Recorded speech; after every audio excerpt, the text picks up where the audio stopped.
Euzu billahi mineşşeytanirracim. Bismillahirrahmanirrahim. Elhamdülillahi rabbil alamin vel akibetu lil muttaqin. Ves salatu vesselamu ala eşrafil enbiya'i ve imamil murselin. Seyyidina ve nebiyyina ve mevlana Muhammedin ve ala alihi ve ashabihi ecmaîn. Bardığımızdı jokton bar kılıp jaratkan Allah Taalaga çeksiz maktoolor bolsun. Jaratıp ele koyboston akıl es berip, tuura түшүнүк берип, бактылуу жашаш үчүн ислам динини берди.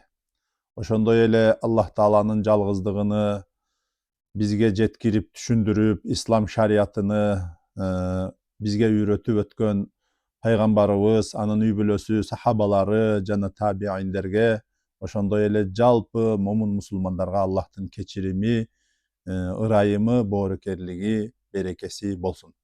Урматтуу момун мусулман бир туугандар, бүгүнкү сабагыбызда исламда кыз тарбиялоо, ушул маселеге токтолобуз. Исламда кыз тарбиялоонун өзүнчө орду бар.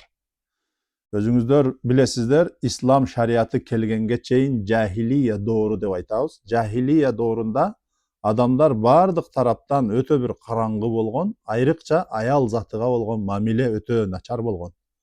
Аял заты мындай айта турган болсок, бир товар катары, буюм катары колдонулуп калган. Кааласа сатып жиберип, кааласа алып коюп, кааласа күн кылып иштетип, эч кандай аял затында кадыр барк болгон эмес. Бирок ошол нерсенин туура эмес экендиги бул айдан ачык бардыгыбызга белгилүү. Ошону ислам шариаты жок кылуу үчүн ошого жахилия доорундагы көптөгөн зулумдуктарды, шермендечиликтерди, кордуктарды жок кылыш үчүн ислам шариаты келди. Аллах Таала өз каалоосу менен ислам шариатын жиберип, айрыкча аял затыны Аллах Таала болуп көрбөгөндөй даңазалап, ислам шариятында аял затыга өзүнчө маани берилди. Таквир сүрөсүнүн 8-9 аятында Аллах Таала мындай дейт: Астагфируллах. وَإِذَا الْمَوْءُودَةُ سُئِلَتْ بِأَيِّ ذَنْبٍ قُتِلَتْ. Manisi uşul, жаңы төрөлгөн ымыркай суралган кезде эмне деп суралат? بِأَيِّ ذَنْبٍ قُتِلَتْ. Кайсы күнөөң үчүн өлтүрүлдүң? Кайсы күнөөң үчүн сени кордошту, өлтүрүштү деп суралган кез дейт да. Аллах Таала ошентип сураганда алар айтат: эмне дейт? Биз деген кадыр баркыбыз жок эле. Эч кандай күнөөсүз жерден бизди кордоду, өлтүрдү деп айтат. Бул дегени аял заты эмне себептен кордолгондугу, эмне себептен көңүл бурулбагандыгы, эмне себептен аял затынын баягы кадыр баркыны Аллах шариятында көтөрүп турса дагы маани берилбегендиги сөзсүз түрдө суралат. Ошого карап эмне кылгыла? Эсиңер барында этегиңерди жыйнап, ошого карап мамиле кылгыла деген сөз дейт. Деги эле аял заты, кыз балдарыбыз, баарыбызда карындаш кыз кыздарыбыз бар, альхамдулилля. Ошолорго болгон аталардын, энелердин мамилеси, тарбиясы кандай болуш керек? Мына ушуга ислам шариаты өзгөчө маани берет. Пайгамбарыбыз саллаллаху алейхи ва саллям айтат: Кимде мен кана лаху саласу банатин, кимде 3 кызы болсо, 3 кыз наристеси болсо, фасабара алейхинна, ошолорго сабыр кылса, ва ат'амахунна, аларга жакшы, өзү алынын жетишинче, өтө жогорку деңгээлде болбосо да алынын жетишинче жакшына адал тамактарды берсе, ва сaqahunna, аларга адал ичимдиктерди ичирсе, адалдан таап жегизип ичкирсе, ва касahunna мин жидатихи, өзүнүн ушул болушунча аракет кылып, колунан келишинче аларга жакшынакай кийимдерди кийгизсе, kunna lahu hijaban minan nar yawmal qiyamah, ошол кыздары ал ата энеге кыямат күнүндө эмне болот? Тозоктон тосуп тура турган парда болот деди. Субханаллах. Бул Ибн Мажанын риваятында келет, сахих хадис. Ушул хадиске маанилеш болгон, ушул хадисти кубаттаган дагы бир нече хадистер да бар. Демек, бизде кыздарыбыз бар болсо, аларга ушул көңүл буруп, жакшынакай жегизип, жакшынакай ичкизип, жакшынакай тарбияларды бере турган болсок, аларды ыймандуу кылып тарбиялай турган болсок, мына ошол Alar erteң çoğoygondan keyin söz türdө bирөөдүн bülösü bolup turmuşka çıgat. Bargan жеринде жакшы жубай болуп берсе, ушундай жакшы келин болсо, анын кайнене кайнатасы, күйөөсү сени тарбиялаган ата энеңден Аллах разы болсун десе, мына ошол бул дүйнөдө бизге кадыр барк болот. Жана ахиретте бизден биз менен тозоктун ортосун тосуп тура турган парда болуп берет экен да. Ошон үчүн кыз баланын тарбиясыга өзгөчө маани берилген. Эми тарбия кызды тарбиялаганда биринчи ыймани тарбиясына, ыйман тарбиясына көңүл буруш керек. Эмне? Биринчи ага ыйманды, туура акыйданы, акыйдатус сахиханы үйрөтүш керек. Ал туура ишеним кандай? Аллахты жакшы көрүү, пайгамбарыны урматтоо, сыйлоо, жана ар дайым намаз ибадаттарында бекем болуу, кичинекей кезинен ошол нерсеге көндүрүү. Анткени пайгамбарыбыз саллаллаху алейхи вассалам Абу Дауд шарифте келген хадисте айтат: "Муру ауладакум бис-салати ва хум абнау саб'ин." Ey ümmetlerim, siler baldarыңарды namaz okuğa buyurgula, alar 7 yaşka kelgende. 7 yaşka gelgende, sılık, sıpayı, jakşınakay, mamile menen kelgile çoğu namaz okuyluk dep, ağa kичинекей bir көңүлүнү көтөрө турган жакшынакай жайнамаз сатып берип, жакшынакай жоолук алып берип, кел кызым, алтыным берекем, намаз окуйлу деп, ошентип намаз окуп, акырындык менен намазга көндүргүлө дейт. Вадриbuhum alayha wa hum abna'u 10. 10 жашка келди, дагы эле намаз окубай жүргөн болсо, эмнеге намаз окубайсың? Келгиниң окугун деп кичине бир ошол намаз үчүн кичине бир көңүл бурдуруп койгула дейт. Эми бул ыймани тарбиясы ошондой болгондон кийин ахлакый тарбиясы бар. Адеп ахлак жагынан ал кызга биз үйрөтүшүбүз керек. Ta'limul haya, уяттуулук, намыстуулук, ар намысыны бекем кармоо, ушундай тарбияны үйрөтүшүбүз керек. Буга ата эне түздөн түз милдеттүү. Ойлобо, дүйнөгө келтирип койдуң, кийим кече алып берип койдуң болду. Жок, ал негизги максат ал эмес. Мейли, эгерде жакшы жегизе албасаң да, жакшы ичкизе албасаң да, бирок тарбиясыны мыкты кылгының. Айтат: "Ал-хая ва хува зинатул бинт." Кыз баланын эң сулуу кооздугу бул уяттуулук дейт да. Уяттуулук болот дейт. Ошон үчүн пайгамбарыбыз саллаллаху алейхи ва саллям Сахih Бухариде, Муслимде келген хадисте айтат: "Ал-хаяу ла яти илля би хайрин." Уяттуулук, намыстуулук жакшылык гана алып келет дейт. Андан башка жаман нерсе алып келбейт дейт. Ошого уяттуу кылып, намыстуу кылып, жакшы тарбияласак, чынчыл болууга, аманаткөй болууга, башкаларды урматтоого, сыйлоого, ошондой бир жашоодо аракетчил болууга тарбиялап кое турган болсок, алхамдулилlah, биз өтө зор жакшы иш кылган болобуз.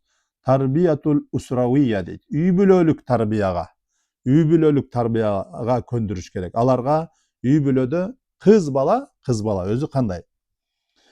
Ата энесинден, бир тууганынан жылуу, жумшак, жакшы мамилени көрбөсө, ал сөзсүз түрдө ошол нерсени, ошол анын табиятында бар жылуу, жумшак, өтө жакшы мамиле көргүсү келет.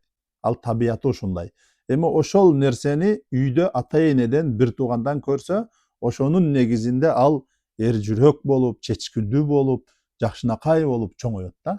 Анан аман эсен эрежеге жеткенде ак бата менен, ата энесинин ак батасы менен ак никенин негизинде турмушка узатып кое турган болсок, күйөөсүндөн ошол жакшы мамилени көрсө, бактылуу болуп, бакытка балкып эле жашай берет. Биз эгерде ошол үй бүлөдө ага мээрим төгө албасак, ага үй бүлөдө жакшылык кыла албасак, анда ошол нерсени бирөөлөрдөн издеп калат.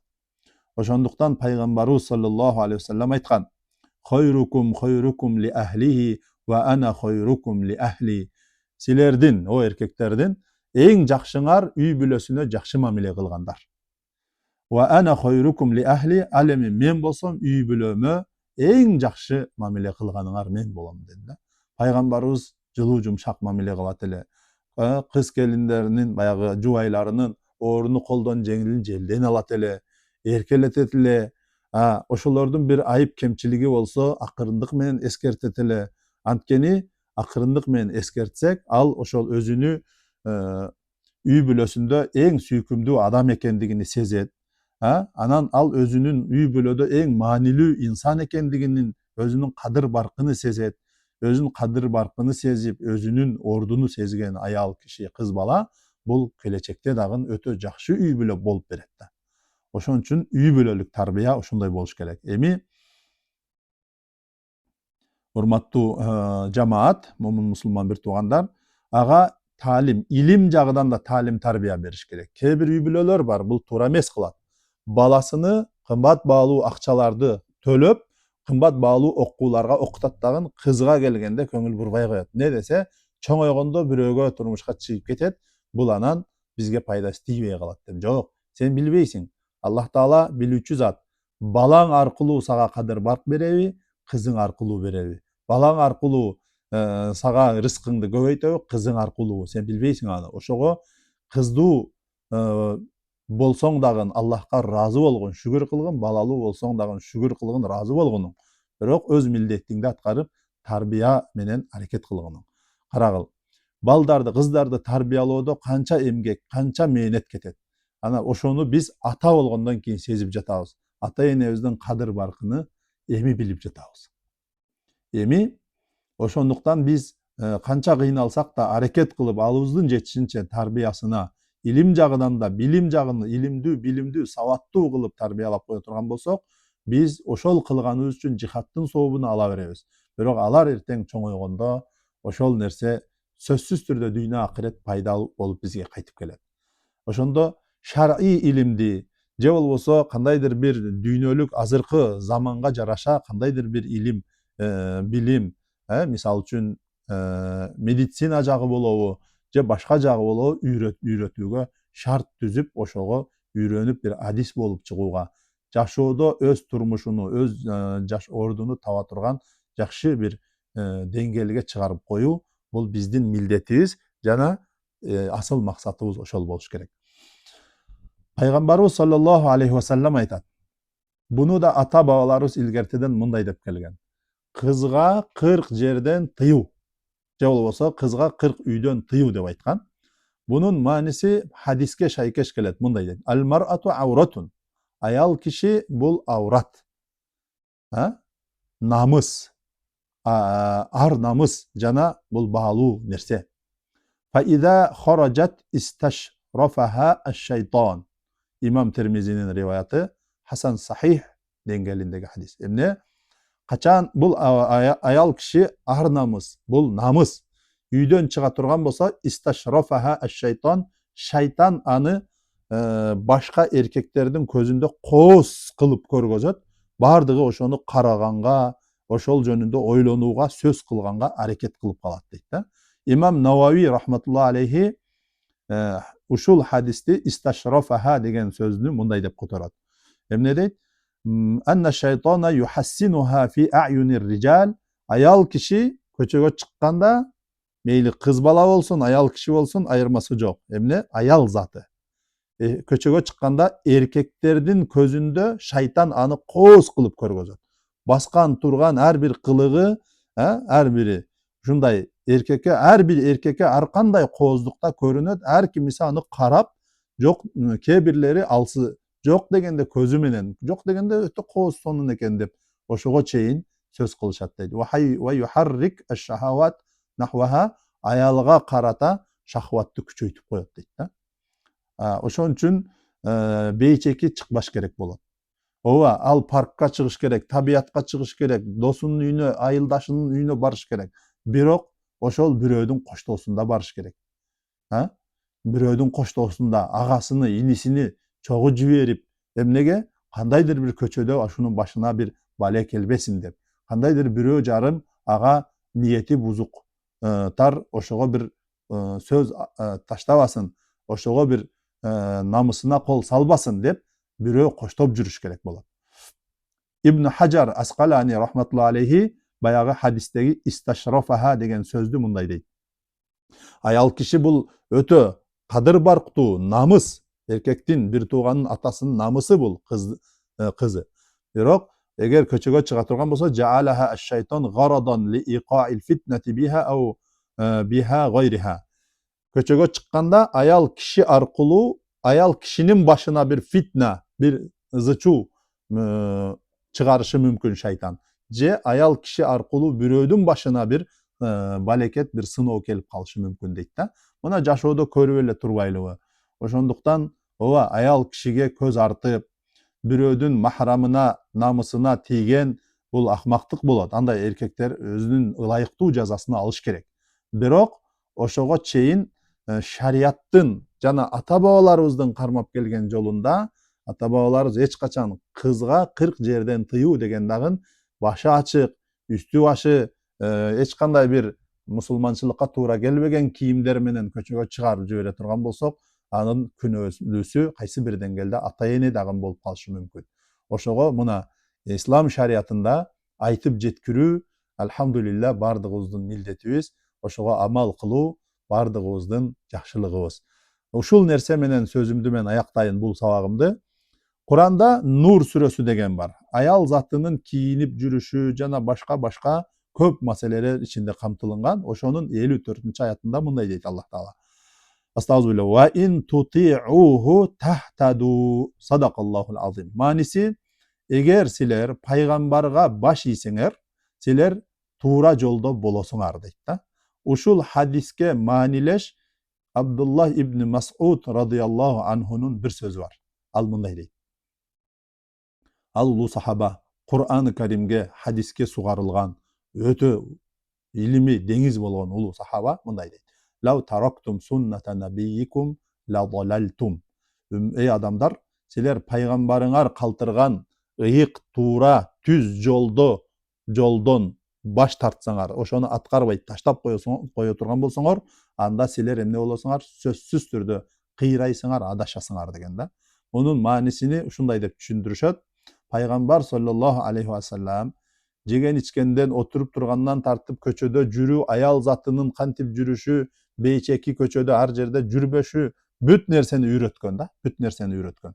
Ошол жолду кармасаңар, туура жолдо болосуңар. Эгер аны таштасаңар, силер адашасыңар, күнөөгө батасыңар. Вал инхирафу анил хак, акыйкаттан адашып жашооңарда өтө көп кыйынчылыктарга, сыноолорго кабыласыңар деди. Пайгамбар алейхиссалам алып келген шариятты кайсы коом кармады, бактылуу болду, кайсы коом аны таштады, ал жашоодо бардык жамандык, керек болсо аял затынын, кыз келиндердин өлүмү менен аяктаган жаман окуялар дагы ушунун себебинен болот.